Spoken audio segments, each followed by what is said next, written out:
une somme colossale. Ce mardi 17 janvier, Bertrand Decker était l'invité de Cyril Hanouna dans la célèbre émission de C8, Touche pas à mon poste.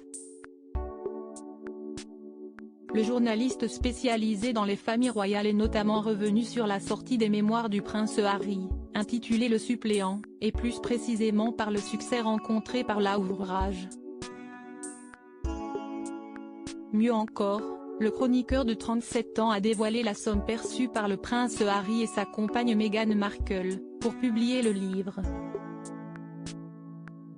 Alors là, pour le livre, on parle de 20 millions d'euros, mais c'est totalement faux.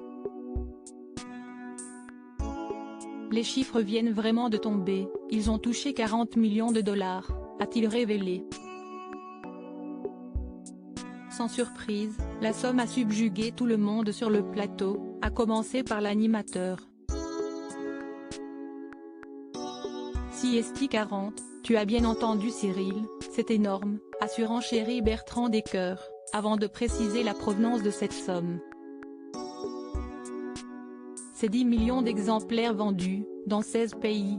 Et pour Fayard, c'est le record historique d'édition, a-t-il poursuivi, ajoutant que Fayard a proposé 1 million d'euros pour décrocher le contrat avec l'époux de Meghan Markle. Supérieur à Prince Harry, retour sur son évolution physique. Mémoire du prince Harry.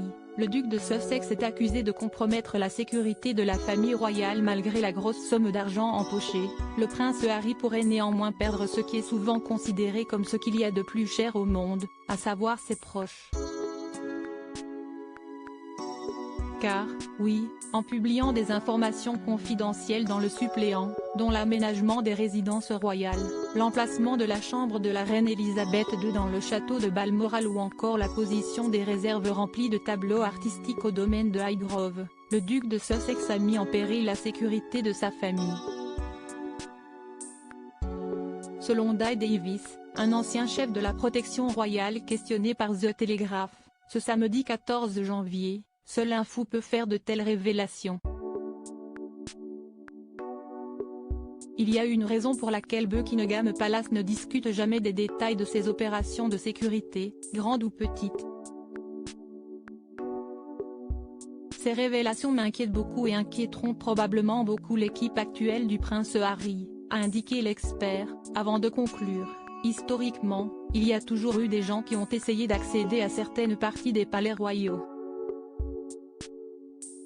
Qu'il s'agisse d'individus fixés ayant des problèmes de santé mentale ou de terroristes, cette information pourrait s'avérer très utile.